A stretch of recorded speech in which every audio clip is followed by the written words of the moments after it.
Cinta Palembang News and Talk.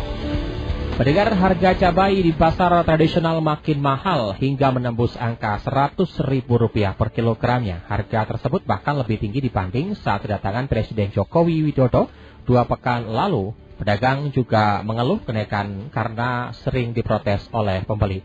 Lalu seperti apa menanggulanginya? Kami akan temui Kepala Dinas Ketahanan Pangan dan Peternakan Sumsel, Ruzwan Effendi. Cinta Palembang News and Talk. Selamat siang Pak Ruzwan. Selamat siang dengan Mas Ari. Ya, dengan Ari di studio Pak Ruzwan. Oh iya. Baik. Ya Mas Ari. Sehat Pak Ruzwan ya? Cinta dimanapun berada. Alhamdulillah. Baik, terima kasih Pak Ruzwan sudah bersama kami di El Sinta Pak pada siang hari ini Pak Ruzwan. Pak Ruzwan, kami meneruskan apa yang kami terima, banyak informasi dari masyarakat terkait dengan harga cabai yang sudah kembali naik ini. Kabarnya di pasaran sudah menembus angka Rp100.000 per kilogram. Ini bagaimana Pak Ruzwan melihatnya? Terima kasih Mas Ari, pemirsa El Sinta dimanapun berada. Kenyataannya memang seperti itu dan ini tidak hanya di Sumatera Selatan, tapi di seluruh Indonesia. Ini yang harus kita itu. Jadi berarti kita ada kekurangan stok. Bisa saja karena yang kemungkinan besar oleh adanya El Nino cuaca. Kedua, sekarang ini kondisinya memang yang lagi panen hanya spot. Misalnya di Sulawesi, ada sebagian di Sulawesi Tenggara kalau nggak salah, kemudian di Medan, di Aceh, di Sumatera Selatan sendiri sebenarnya masih ada, tapi sudah menurun. Sudah menurun. Kenapa? Karena ini panen ujung. Ini yang mungkin yang perlu harus pemirsa semua ketahui. Nah, karena cabai ini trennya setiap tahun, akhir tahun akan naik. Makanya ada beberapa langkah yang sudah sepakati bersama. Kemarin kita NGD, hari ini high level meeting dengan Bank Indonesia, dengan seluruh kabupaten kota, bagaimana kita mengantisipasinya. Ada beberapa hal langkah-langkah, instruksi dari pemerintah Provinsi Sumatera Selatan, bahwa pertama kita harus melakukan gerakan tanam untuk mengantisipasi itu. Padahal sebenarnya kita punya program yang 6 bulan program, tapi kita punya gerakan diinisiasi oleh Pak Gubernur, yaitu gerakan Sumsel Mandiri Pangan yang mengajak seluruh masyarakat itu dengan berubah mindset. Jangan jadi pembeli, tidak jadilah penghasil, walaupun hanya untuk kebutuhan kita. Kalau itu kita lakukan dan kita masukkan, maka tidak akan terasa cabai itu makin pedas. Dalam arti kita tidak akan merasa bahwa cabai itu akan meningkat. Ini yang pertama. Yang kedua adalah kita nanti memanfaatkan fasilitas distribusi pangan. Itu nanti mensubsidi ongkos angkut sehingga kita akan kita tekan dalam hal penjualan karena kita subsidi oleh ongkos angkut. Nah ini yang akan kita lakukan dalam waktu dekat ini sehingga cabai akan terkendali walaupun mungkin akan tetap tinggi, tapi mudah-mudahan dengan nanti ada subsidi ongkos angkut akan mengurangi biaya atau mengurangi harga jualnya. Oke, baik. Ini menjadi angin segar mungkin Pak ya untuk pedagang, khususnya juga sering ditanya oleh pembeli dan terutama nih pembeli kita masyarakat yang juga setiap harinya tidak bisa lepas dari cabai karena mengingat juga kebutuhan pokok juga bagi mereka. Dengan adanya subsidi ongkos angkut ini tentunya menjadi harapan. Dalam pelaksanaan nanti kalau kita melihat ini kondisi harga tinggi ini biasanya bertahan berapa lama dan nanti subsidi yang akan diberikan itu berapa lama Pak Ruzwan? Selama itu masih kita anggap tidak atau harganya tinggi, itu akan selalu kita laksanakan. Sampai harga nanti sudah menurun. Mudah-mudahan ini pada awal ini sampai dia pertengahan November atau itu mudah-mudahan ini bukan prediksi saya, tapi Yeah. informasi yang kami dapat dari kawan-kawan. Ada nanti ada tempat yang mungkin sudah dengan panen. Nah, mungkin akan menurun walaupun tidak signifikan, tapi tetap akan bertahan sampai akhir tahun Yeah. ini. Untuk itulah makanya kita ngambil langkah-langkah, pemerintah ngambil langkah-langkah seperti itu. Nah, ini yang itu. Tapi juga tentunya harus diiringi oleh budidaya kita sendiri, Yeah. kita sendiri memanfaatkan lahan pekarangan, tidak membutuhkan biaya yang mahal, tidak membutuhkan waktu yang lama. Yeah. Kita bisa berbudidaya dan bisa menghasilkan cabai aja. Setiap Yeah. rumah punya 3 tanaman aja cabai. Insya Allah nggak akan merasakan kepedesan dengan harga maksud saya. Ya, ini juga menjadi salah satu solusi yang ditawarkan oleh pemerintah kepada masyarakat ya. Mungkin yang paling gampang tadi adalah menanam cabai, karena juga menanam cabai tidak harus punya lahan, menggunakan polybag pun bisa nih Pak Ruzwan ya. Oh iya, mau polybag kalau memang nggak ada polybag itu ya. Pakai ember bekas gitu ya. Ember bekas atau bekas aqua kita potong gitu, insya Allah bisa Menteri. Oke. Baik, nah dari beberapa solusi yang nanti akan dilaksanakan dalam waktu dekat ini, targetnya itu harus kapan Pak? Artinya masyarakat bisa kembali membeli harga cabai dengan harga normal ini Pak? Mudah-mudahan kita tidak bisa memprediksi, karena semuanya sangat-sangat tergantung dengan alam pertama, keduanya tergantung dari luas tanam yang ada di seluruh Indonesia. Kalau itu terjadi di Sumatera Selatan saja, kita akan curiga kemana cabainya. Tapi itu terjadi kan? Jadi di seluruh Indonesia. Jadi kita berharap bahwa itu akan segera dengan langkah-langkah tersebut, paling tidak kita akan menekan bahwa harga cabai itu tidak akan naik. Nah, tentunya juga harus diiringi dengan penjual di tingkat pasar. Karena kalau di distributor, antara distributor dengan atau pasar induk dengan di pasar Palimo atau apa, itu sebenarnya selisihnya juga jauh. Mas Ari. Nah, ini yang mungkin harus kita juga sosialisasikan keuntungannya itu atau profitnya itu jangan lagi mumpung atau itu. Manfaatkan situasi kondisi seperti ini gitu Pak ya. Itu karena saya lihat selisihnya 20.000 sampai 30.000 dari distributor ke pedagang. Pembeli itu membelinya sudah selisih 30.000 dari distributor atau di pasar induk. Ya kabarin. Apalagi kalau misalnya kita tekan harganya dengan subsidi, saya yakin akan turun lagi. Gitu. Kemudian juga kita akan berusaha untuk mengadakan namanya cold storage, sehingga kita bisa mempunyai tempat untuk penyimpanan yang lebih lama lagi. Gitu. Bisa sampai sebulan sampai 2 bulan. Apabila terjadi gejolak harga, mungkin stok kita masih ada, bisa kita dorong. Itu khusus untuk cabai dan bawang. Gitu. Insya Allah itu nanti juga akan kita lakukan oleh pemerintah seperti itu Sumatera Selatan. Karena cabai ini juga kan tidak bisa bertahan terlalu lama. Artinya kalau terlalu lama juga akan membusuk Pak ya. Tapi kalau untuk di daerah Sumatera Selatan ini Pak, penghasil cabai itu di kabupaten mana ya? Mungkin juga menjadi salah satu pendongkrak agar kiranya pada saat cabai berkurang atau cabai saat ini mahal, itu bisa membantu dalam menetralkan harga nih Pak Ruzwan. Oh ya, terima kasih Pak Ari.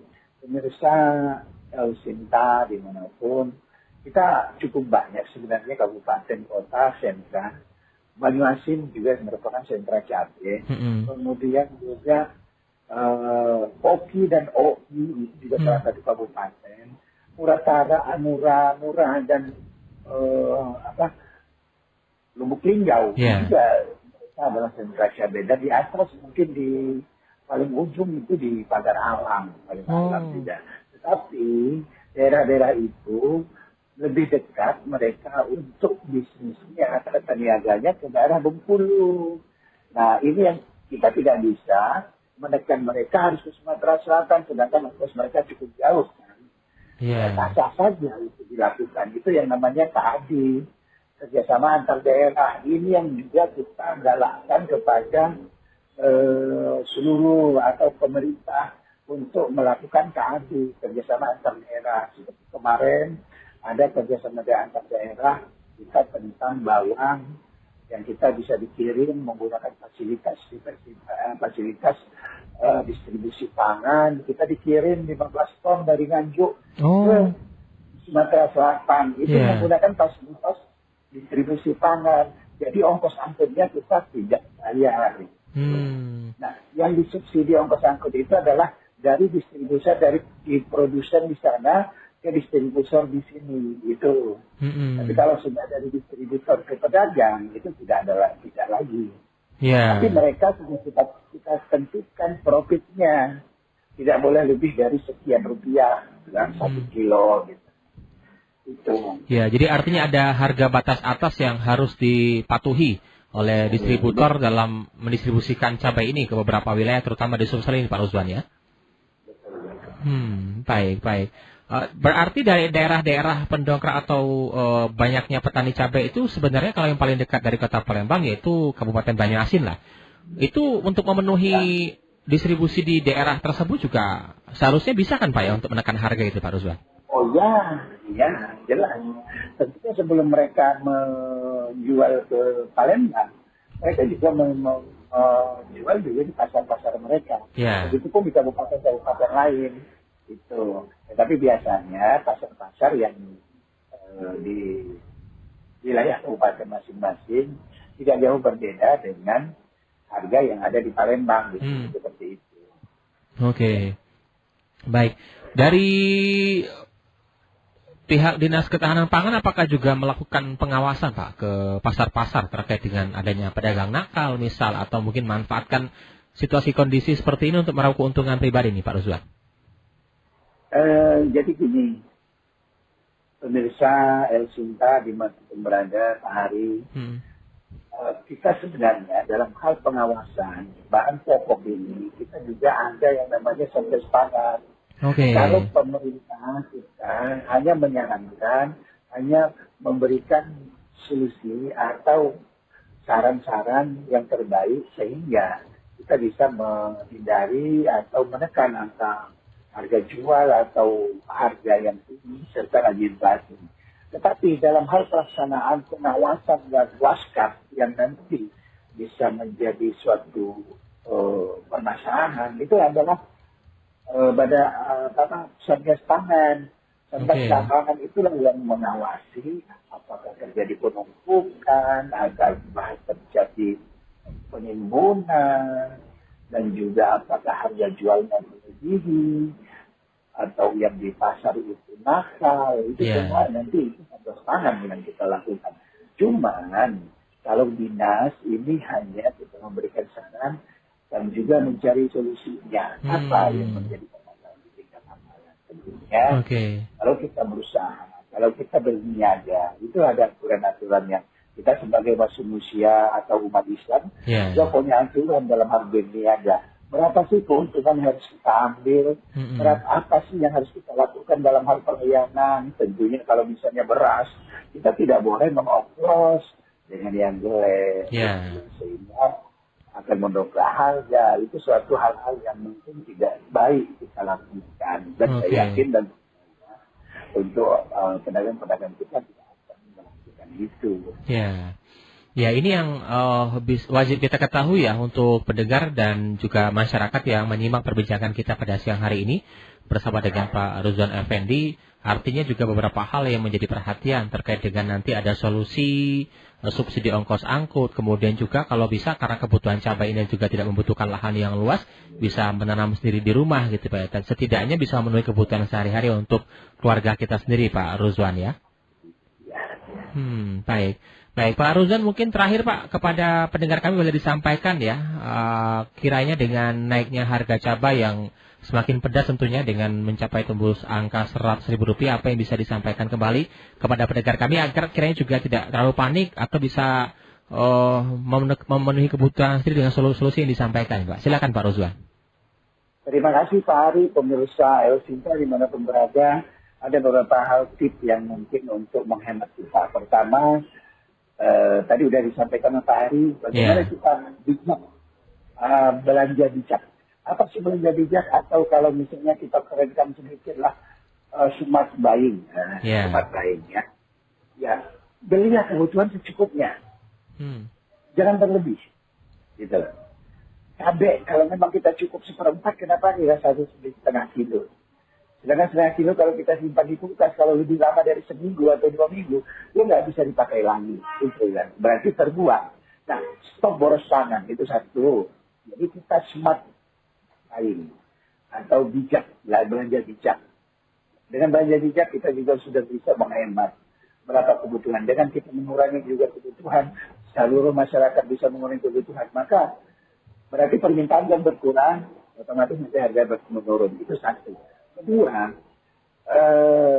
kami mengajak seluruh masyarakat supaya kita tidak akan pernah merasakan bahwa terjadi gejolak harga, baik itu sayuran, buah-buahan maupun lainnya. Yuk kita budidaya sendiri, kita tanam sendiri. Tidak perlu harus menggunakan lahan yang luas, tidak harus menggunakan tenaga yang banyak, tidak harus mengeluarkan biaya yang banyak. Kita tanam. Apapun yang bisa kita tanam di tempat kita masing-masing. Misalnya kita bisa nanam sayuran yang kita bisa, misalnya kita bisa nanamnya cuma bayam atau kangkung, silakan tanam. Kalau sudah dia berlebih atau kita itu, paling tidak kita sudah mengurangi biaya belanja kita. Dan kita bisa memenuhi kebutuhan sayur kita untuk diri kita sehingga kebutuhan pangan dan gizi kita terpenuhi. Itu yang ini. Yang ketiga, jangan panik. Nah, ini yang terakhir. Jangan panik Bapak Ibu semua, pemirsa kita di mana berada. Ketersediaan kita cukup. Seluruh bahan pokok kita ini cukup. Beras kita cukup. Kita lumbung pangan kok. Kalau harga, itu mekanisme pasar. Dan tinggal kita di desa. Tapi kalau kita jor-joran mau beli barang beras, itu mungkin akan terlihat oleh pedagang. Wah, ini kesempatan. Sehingga kita tidak boleh panik, tidak boleh bahwa ketersediaan kita cukup. Gitu. Dan terakhir, ada toko kepo. Toko kepo ini menjual bahan pokok di bawah harga pasar. Dan toko kepo itu ada di Dinas Ketahanan Pangan dan Peternakan. Apa itu toko kepo? Kepo kalau kita secara harfiah itulah mau tahu. Gitu. Ingin tahu gitu Pak ya. Ingin tahu. Tapi toko itu adalah kepanjangan dari kebutuhan pokok. Jadi kita menjual kebutuhan pokok walaupun belum 100%, tapi yang jelas beras kita sudah bisa menjual dengan harga 10.900 beras SPHP itu 10.900. Berarti kalau satu kantong 5 kilo itu tidak sampai 55.000. Ini kalau di pasar ya itu harganya 13. Saya bukan mengatakan itu. Itu lokasinya di kantor Pak ya? Di kantor. Dan buka dari jam 8 sampai jam 3, jam setengah 4. Kemudian juga memang kita batasi, tidak boleh beli berasnya 50 kilo. Karena harus berbagi Pak Ruzwan ya. Harus berbagi. Karena kalau kita sudah habis 10 kilo itu seminggu atau 2 minggu, kita bisa beli lagi. Daripada kita numpuk. Insya Allah beras kita tidak akan pernah habis. Baik. Itu ya pendengar juga netizen ya yang mungkin bisa Anda catat terkait dengan kebutuhan pangan kita yang mungkin hingga di penghujung tahun 2023 jika tidak akan kekurangan. Tetap dengan rasa kekhawatiran namun jangan terlalu panik ya agar juga tidak menimbulkan gejolak harga lebih tinggi lagi di pasaran ya. Baik. Terima kasih Pak Ruzwan Effendi sudah bersama kami pada siang hari ini Pak Ruzwan ya. Terima kasih sama-sama. Salam sehat selalu Pak Ruzwan. Salam sehat, salam silaturahmi. Baik. Terima kasih Pak Ruzwan ya. Baik, mungkin tadi mendengar ya narasumber kami, Kepala Dinas Ketahanan Pangan dan Peternakan Sumatera Selatan, Ruzwan Effendi. Dan juga terima kasih bagi Anda yang sudah menyimak perbincangan kami pada siang hari ini. Namun bagi Anda yang tertinggal menyimak dan juga mendengarkan apa yang sedang atau tadi kami bahas bersama dengan Bapak Ruzwan Effendi, Anda juga bisa menyimaknya kembali di akun YouTube kami di @Radio El Sinta Palembang. Anda juga bisa melihat dan juga mendengarkan beberapa hasil perbincangan kami dengan beberapa narasumber lainnya.